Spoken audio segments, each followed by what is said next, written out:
I was enjoying that so much. Oh my God. Did you enjoy it too? Well, hello to my listeners. How are you doing today? Beautiful evening. I have been feeling so excited all day because I knew I was going to talk to you. And I get so amazed and delighted when it's time to go live on air because I know I always have something in store, something to talk to you and teach you and empower you. Thank you so much for listening to my empowerment podcast, where we talk about numerous subjects, including self love, self care, goal setting, mindfulness, finding your passion, activating your passion and your purpose, and so much more. All right, now, just so you know, I have if you wanted to, this is a live show, live broadcast. If you wanted to come on live one of these days, you are free to email me at info@drshuttlesworth.com. Or if you wanted to contact us from our website, you can do so at www.drshuttlesworth.com. I will put that in the chat somewhere. All right. Now, once you get on our website, you will see where we have upcoming summits. You can become a guest, or you can become a participating guest, or you can book one of our coaching services and communicate with us and interact with us. Now, if you're watching our podcast from YouTube, you may hit that like button if you like what we're talking about. And if you really like what we're talking about, you can go ahead and hit that subscribe button as well as that bell so that you can get notified of future upcoming videos and posts. If you are watching from our podcast platform, you can hit that follow button as well so that you can get notified when we upload a new video. All right, just want to say thank you once again for listening in from all the platforms that you're on, whether it's LinkedIn, a podcast, Facebook, Instagram, anywhere you are welcome. Today we're going to be talking about how I went from being broke to achieving financial breakthrough. All right. Now, how are you and your money? Are you and your money enemies? I have been in that place before and I don't want to go there again. Now, at what point do you realize or accept that you are broke? I've had to admit that in the past. But first, I was in denial. Are you in denial? Remember that this year, starting from last year and moving forward, we are focusing on a lot of self improvement. And part of that self improvement is managing our financial lives. Now, the statement, I am broke, may be a saying that comes too often for some of us. Becoming wealthy, achieving financial success, living life on our own terms, these are some of the things that many of us want for ourselves when we think about our futures. The reality is, many of us will never actually realize those dreams of becoming financially successful, not because we don't want to, but because we can't. We don't know how to, which is why I'm here for you. Now, I remember there was a time when I was constantly in overdraft and the fees kept adding up. That $35 fee that you get charged, or $30 for some banks, the threat of your account being closed, the having to open up several accounts and forgetting that you have this account and forgetting that you have this bill going to that account, and then the account overdrafts and fees come, and you're going from one thing to the next, one charge to the next, and the pattern just continues and the cycle continues. And some of us begin to get frustrated and start to lose it. We get this fear of losing what little we have. I had some credit card debts. I had a whole lot of debts. I had school loans. I had other debts, regular payday loans, all kinds of loans. Oh my God, I was in over my head. I was broke and I had to get out of it. I had to face the hard truth and confront it and admit it. A slew of events later, I had my usual self talk. I had gone through it. I had gotten credits creditors calling me from everywhere, and they're just blowing up my phone. They're calling all kinds of hours of nights and days. I told myself that I cannot continue this pattern. And so I wanted to to tell you today that this is my truth. This is not something I just made up and drum up. I have been preaching the that and I'm not afraid to speak my truth. It has changed my life, and I hope it will change somebody else's. Now you get to the point where you have to sit and take an inventory of your debt situation and your spending habits. And at that point, I had to do some of that. I had to sit down and tell myself that this is it. And so I got to the point where I was spending more than I was making. There was no way I would come out of it on my own. I needed help. I needed to go to spending an anonymous, you know, or debt anonymous something. So one of those things. And I decided that I needed to call someone. So I called a lawyer, and we sat down, and he told I was in a predicament. I was not getting any, there was no income at that point. My children were growing up. My future didn't look right. My future looked dim, and the complexion of my life was very dark. So I consulted with the lawyer, and he broke down all my debts, matched that with my income, which was zero. My income was non existent. I had nothing coming in. I had invested some money. I had invested some into a business that wasn't working out. And so creditors were calling me from everywhere, blowing up my phone. One point, I decided to change my number. And I said, what? Why am I doing that? Why don't I just pay the bill or make an arrangement or do something? Something has to be done because I can't live like this. One creditor sent my information over to a collection agency. And so the agent called one day and said, I have a warrant for your arrest. I'm like, oh my God, arrest? And then he said, I know that you're pretending that it's not you on the phone, and you're pretending that you're somebody else. I know it's you. And that was the last straw I had, because I wasn't going to go down without fighting either. I said to him, this is the first time I've ever gotten a call or heard of someone calling someone to tell them that they have an arrest for them, a warrant for their arrest. Why don't you just come and get me? Come and arrest me. And, I had the usual attitude as if they owe me now. And so probably that was out of frustration. I was hiding and screening my calls, and it was just getting to me. Oh my gosh. Well, needless to say, I filed for bankruptcy.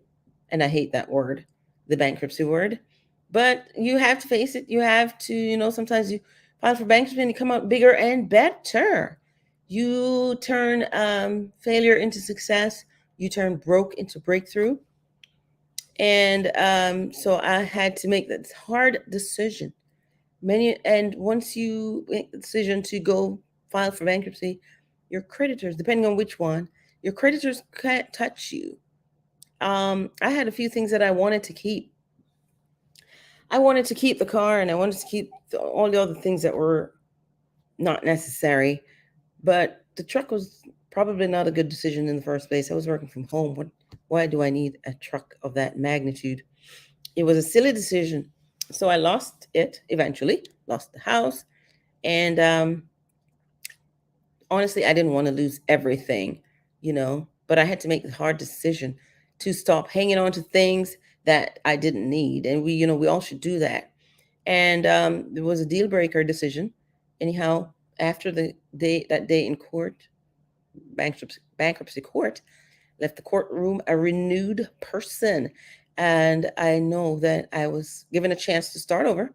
And I was happy about it. And I was a little sad about it, because I had lost the things that I loved. And I lost, but I'm ready to take that journey to financial success. So that was why I was happy. But it didn't come easy. I needed to figure out what to do to make money now to recover from my losses. And also, I knew that I needed to do what I needed to do to get out of and stay out of debt. At this point, I had no credit cards. Those had to go down into the bankruptcy books, and I was afraid to get any. But As you know, this country is built on credit, and you have to have some credit. And you need a few months after the the bankruptcy was finalized, I mustered the courage to get a prepaid credit card, and of course, store cards, like high interest store cards, because they're starting out. They're not going to give you the best. They know what your history is. They look at your credit history, so they start you out with high interest rate cards. After a while, after I started to pay on time and I automated my payments, which is a good thing because you don't have to forget your bills. The only thing with that is you have to remember to make sure that money is in your card, is in your account. And so after a while of paying on time and paying just a little bit over the minimum, I was now getting a lot of pre-approved cards. The pre-approved cards doesn't mean that you are approved. It means that you are a possible candidate.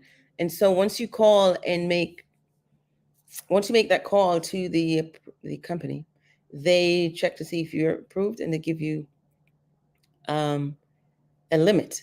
Now, because I was paying on time and a little over what I was required to pay, I got a little bit of a higher limit, and so I wanted to make sure I get the right cards and make the right decisions here from here on.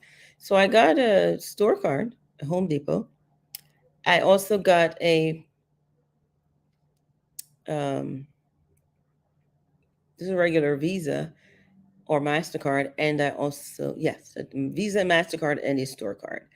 And I would buy something, not too much money, and I would pay it up before the date, and then I would forget about it. I don't use that card anymore, and if for a few months, and then I would do it again, and they look at how I'm spending. They look at my utilization, my usage, which should be under 30% or less, and they look at how I'm paying, when I'm paying, and how much I'm paying, and so my limits now start to increase, and my credit score starts to improve. And so I went from 500, a low 500, to almost 800, and I'm getting my life together, and I'm feeling great. And I got some money at some point, and I invested in something that I know, the travel business. I had a travel business before, a franchise before, and I gave it up. I mean, I lost it because I guess I had lost focus. And, when you lose focus, you lose a lot of things. You have to keep going. You have to make intentional decisions and mindful decisions. And so I went back into the travel business because it's in my blood. I love to travel. I know the travel business. I had the experience. I owned a franchise a few years ago. And so I knew what I needed to do. So when I started the travel business, I found a niche, and which was to send religious and non-religious groups to Israel. And that was doing well because sometimes I was sending 300 people to Israel, and I just focused on the groups and focused on the large groups and just market myself. The commission was high because I was making like 10 to 20,000 a month. I decided to make sure that I save something after paying all the necessary bills, the rent, the light, the water, the internet, and made sure that food was in the house. And I didn't eat out. So I was on a saving rampage. Didn't eat out as much. Maybe I ate once a month or once in a while. I prepared most meals, if not all meals. And that was one thing. Then I went natural. So I didn't have to go to the hairdresser. And going natural is a good thing. But I didn't go to the hairdresser for at least 2 years. I did my hair myself. I watched a lot of YouTube. I learned how to comb my hair in fancy hairdos, updos, and all kinds of styles. Oh my God, I was really popping it. I also made sure that I buy things for the kids that they need, for the kids and myself. I also, when I shop for clothes, I made sure that I bought clothes that they would grow into, clothes and shoes that they could grow into, so that I didn't have to keep buying. I also didn't go on dates. I didn't go on much dates, and I didn't hang out with girlfriends because sometimes you get into the girlfriend thing where you have to get what they have, and they have to get what you have, and all of that stuff. I stayed away from being distracted, and I was on a saving rampage. I bought nothing for myself for a while sometimes, and I have expensive tastes. I only bought what was necessary, and I saved the rest. I saved the heck out of my money. I was buying with coupons. I was cutting out coupons. I was buying one get one. I was doing all of that, and by the end of the first year, I saved almost $100,000. Don't get me wrong. I still traveled, because when I book these large groups, the suppliers would give us, like, for every 10, they would give us one free cabin or one free room or one free this or one free that. So I took advantage of the free things, and I was always booking a lot of large groups. Now I can work if I want to. I don't have to. I still enjoy amazing trips. I can go to any restaurant I want. I had to make sacrifices. It was hard to do, but it was really what I needed to do. Can anyone who is listening to me today relate to what I'm talking about? Are you familiar with what I am talking about? Have you been there? Are you having that right now? Well, you know that you're not alone, and you can come out of it. You can do this. If you really want to make that sacrifice, you can make it. Don't be ashamed to admit that you are in debt or you are broke. Confront it, admit it, face it. And so here are some things that I had to do to get to where I am today. If I can do it, you can do it too. You first have to know your current financial situation. And so by doing so, you're facing the truth, you're facing the facts. And then, of course, you have to commit to living within your means. And, don't go outside of what you can afford. Don't take on a credit card. Don't borrow from someone to get a loan. Don't borrow a loan to get a loan. Don't get a loan to get another loan. Don't get something outside of what you can afford. Open up the right accounts, like I did. I made sure to open up the right accounts. I opened up a Home Depot. I opened up, I started out with a prepaid because that's all they would allow us to do. And then, of course, I graduated and I got a Visa and a MasterCard, and that was all I needed. Set up a deposit schedule and automate your account so you don't forget to pay your bills. Make sure that your deposits are going in and on schedule, and secure your payments around that time as well. Monitor your credit. Always monitor your credit. Know what's going on. Notice the changes. Notice when it's going up or down, or if it goes down, what you need to do, and if it goes up, what you need to keep doing. And then track your spending and budget your life. Trim your budget. Cut out what you don't need. Get rid of the cable if you don't need it. Sometimes cable can run you hundreds of dollars, but you can have Netflix for $9 a month. If you don't watch much TV, get the most basic. If you have a huge debt, create a debt payoff plan and stick with it. And then save for short-term expenses and long-term expenses. Have an emergency fund ready.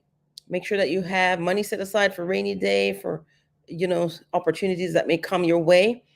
And then finally, plan your budget in advance and think about new expenses that may arise, such as if you live in a cold state, in the winter time, it gets really cold, so your heating cost could increase your bill, and or if it gets really cold in the summer, your cooling cost gets higher. And so prepare yourself for those emergencies and those things that happens that you never planned for.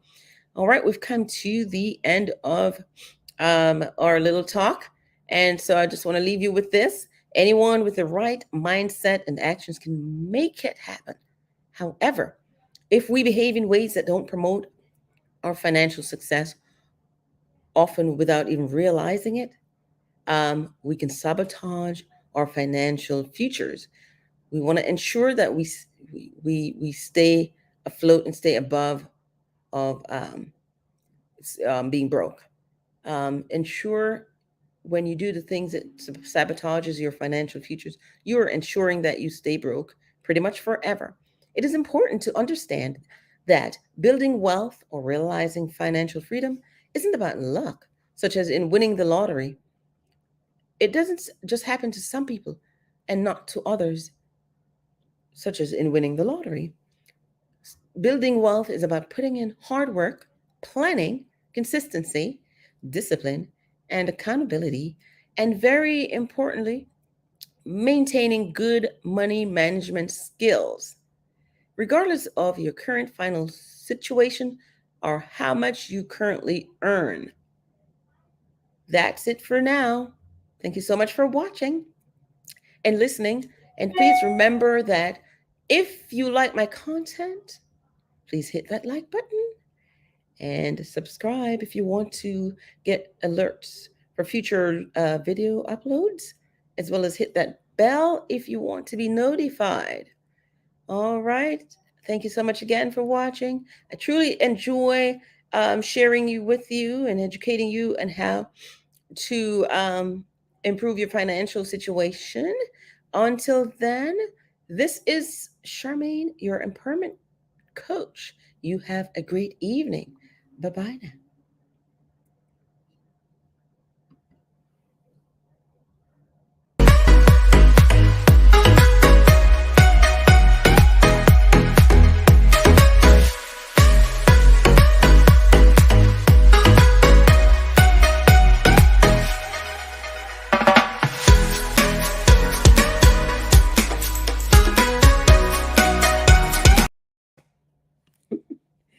All right. I hate to say goodbye, but I have to do that. See you guys. Hope you enjoyed the show.